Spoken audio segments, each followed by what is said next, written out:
پیدا ہوتا ہے کہ یہ جلد بازی میں یہ پارلیمان نے یہ کیوں کیا تھا. پارلیمان بیسیکلی ربر سٹیمپ بن چکی تھی. ان کے اپنے سابق پرائم منسٹر شاہد خاقان عباسی صاحب یہ کہتے ہیں کہ 25 سے 35 کروڑ روپیہ لے کر ایک یونیورسٹی کا بل پاس کرایا گیا. تو کیا اس کے اوپر ان کے خلاف تحقیقات نہیں ہونی چاہیے؟ کیا ایسی پارلیمان جو جمعہ بازار لگا دے ایسے بلز کا آخری اپنے 10 دن کے اندر اندر، کیا اس کی کوئی ویلیڈیٹی ہے؟ کیا اس کی کوئی لیگلٹی ہے؟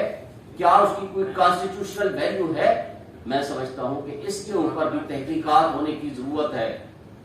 اس کے ساتھ ساتھ آپ کو پتا ہے کہ ملٹری کورٹس کے حوالے سے سپریم کورٹ میں پٹیشن پینڈنگ ہے، اور بظاہر یہ نظر آ رہا ہے کہ سپریم کورٹ کی سابقہ ججمنٹس کی روشنی میں سپریم کورٹ یہ ڈکلیئر کر سکتی ہے کہ سیولینز کے اوپر ملٹری لاز اور ملٹری کورٹس نہیں ٹرائی کر سکتی.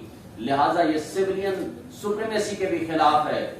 آج جو سب سے زیادہ پرائم ایشو اس وقت جو چل رہا ہے، صدر پاکستان کی اس ٹویٹ کے بعد جو کہ ترمیمی بل 2023 جو آرمی ایکٹ کے متعلق ہے اور جو آفیسر سیکرٹ ایکٹ کے متعلق ہے، اس پہ ہم نے آپ سے بات کرنی ہے.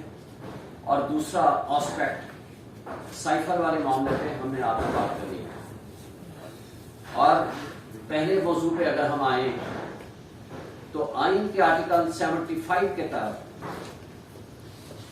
3 آپشنز ہیں. ایک آپشن یہ ہے کہ جب کوئی بھی بل نیشنل اسمبلی اور سینٹ سے پاس ہونے کے بعد پریزیڈنٹ آف پاکستان کے پاس اسینٹ کے لیے آتا ہے، تو ان کے پاس آپشن ہے کہ یا تو وہ اسینٹ کر دیں، ان کو یعنی اپروو کر دیں، اور یا اس کو with in a period of 10 days with certain observations ان کو واپس بھجوا دیں. صرف یہ 2 آپشن ہے 75 کے تحت. اور تیسری آپشن یہ ہے کہ جب وہ واپس چلا جائے اور اس وقت نیشنل اسمبلی اور سینٹ ان سیشن ہو اور جوائنٹ سیشن میں وہ دوبارہ وہی بل پاس ہو جائے، تو پھر دوبارہ جب پریزیڈنٹ کے پاس آئے گا تو پریزیڈنٹ آف پاکستان اس کے پاس اگین 10 دن ہیں. یا تو وہ اس کو اسینٹ کر دیں گے 10 دن کے اندر، اور اگر وہ اسینٹ نہیں کرتے، اس کو پاس یا اپروو نہیں کرتے، تو پھر after a period of 10 days it is deemed to become a law. یعنی وہ آٹومیٹیکلی 10 دن کے بعد وہ قانون بن جائے گا.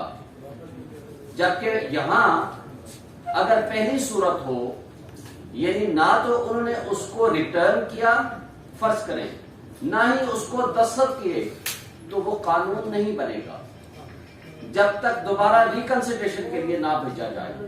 لیکن یہاں جو پوزیشن ہے وہ مختلف ہے.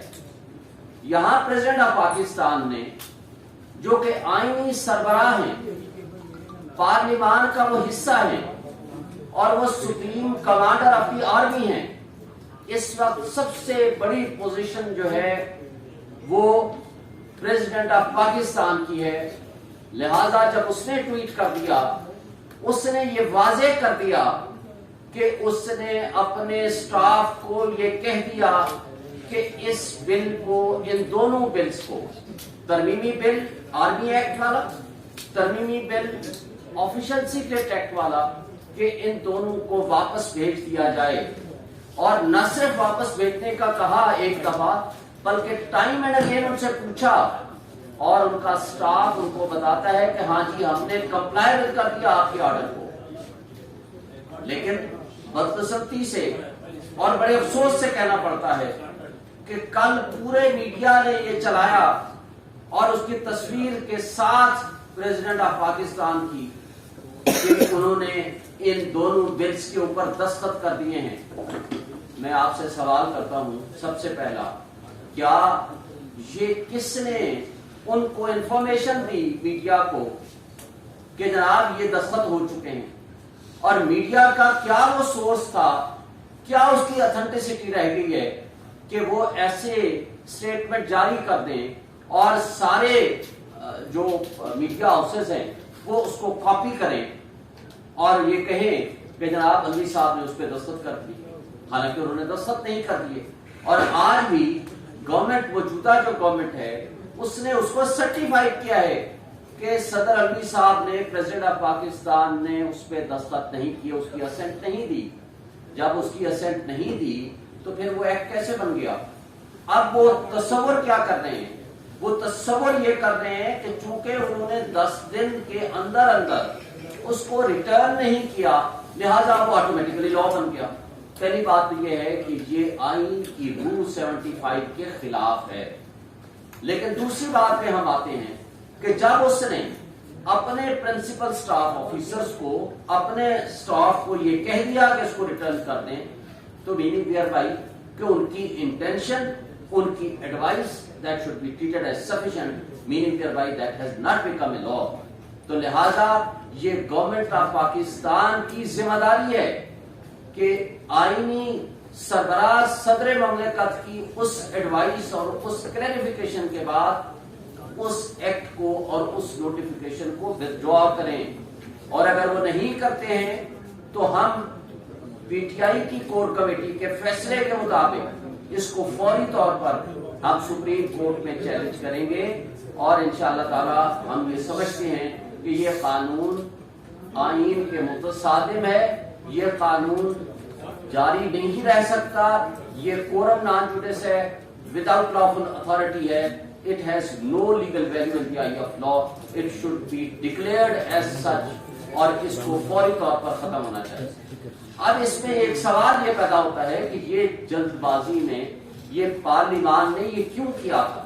پارلیمان بیسیکلی ربر سٹیمپ بن چکی تھی. ان کے اپنے سابق پرائم منسٹر شاہد خاقان عباسی صاحب یہ کہتے ہیں کہ 25 سے 35 کروڑ روپیہ لے کر ایک یونیورسٹی کا بل پاس کرایا گیا.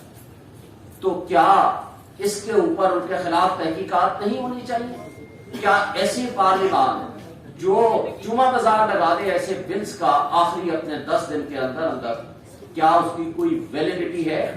کیا اس کی کوئی لیگلٹی ہے؟ کیا اس کی کوئی کانسٹیٹیوشنل ویلیو ہے؟ میں سمجھتا ہوں کہ اس کے اوپر بھی تحقیقات ہونے کی ضرورت ہے. اس کے ساتھ ساتھ آپ کو پتا ہے کہ ملٹری کورٹس کے حوالے سے سپریم کورٹ میں پٹیشن پینڈنگ ہے، اور بظاہر یہ نظر آ رہا ہے کہ سپریم کورٹ کی سابقہ ججمنٹس کی روشنی میں سپریم کورٹ یہ ڈکلیئر کر سکتی ہے کہ سیولینز کے اوپر ملٹری لاز اور ملٹری کورٹس نہیں ٹرائی کر سکتی، لہذا یہ سیولین سپریمیسی کے بھی خلاف ہے. تو اس وجہ سے یہ ملی بھگت کر کے سٹاف کے ساتھ مل کے جن لوگوں نے اس ایکٹ کو پاس کرایا ہے، نہ صرف وہ مجرم ہیں، انہوں نے جرم کا ارتکاب کیا ہے، نہ صرف ان کے خلاف کرمنل فوجداری مقدمات درج ہونے چاہیے بلکہ ان کے خلاف ڈسپلنری مقدمات بھی درج ہونے چاہیے اور ان کو نوکری سے برخاست کیا جانا چاہیے اور اس پہ ان کے خلاف فوری طور پر ایکشن ہونا چاہیے. اور میں سمجھتا ہوں کہ چیف جسٹس آف پاکستان کو اس پہ سو موٹو نوٹس لینا چاہیے کہ کیا اس ملک میں آئینی طور پر کوئی آئینی ادارہ باقی رہ گیا ہے کہ جس کی کریڈیبلٹی متاثر نہ ہوئی ہو، جس کی ساکھ متاثر نہ ہوئی ہو. کیا یہ ملک، جیسے ہم ماضی میں بڑے عرصے سے 8 مہینے سے کہہ رہے ہیں کہ یہ ملک بے آئین ہو چکا ہے، اس ملک میں 2 صوبے غیر آئینی طور پر چلائے جا رہے ہیں، اس ملک میں 17 کروڑ آبادی کے پی اور پنجاب کی غیر آئینی طور پر حکومتیں بیٹھی ہیں، ان الیکٹڈ ریپرزینٹیٹیو سی سی آئی میں بیٹھ کے فیصلے کرتے ہیں. تو لہذا یہ جو کچھ طریقہ واردات اڈاپٹ کیا گیا اور اس کے ساتھ ساتھ الیکشنز کو ڈیلے کرانے کے لیے جو حربے استعمال ہوئے، وہ ساری چیزیں اب آپ کو سمجھ آ جانی چاہیے، قوم کو سمجھ آ جانی چاہیے کہ یہ طرز عمل اس لیے اڈاپٹ کیا جا رہا ہے تاکہ پاکستان میں آئین کی بالادستی اور قانون کی حکمرانی کا جو ٹرو اسپرٹ اور جو تقاضا ہے اس سے روگردانی ہو سکے. یہ ہمارا ایک اسپیکٹ تھا. اب دوسرا اسپیکٹ سائفر کے حوالے سے یہ بڑا امپورٹنٹ اور بہت اہم ہے.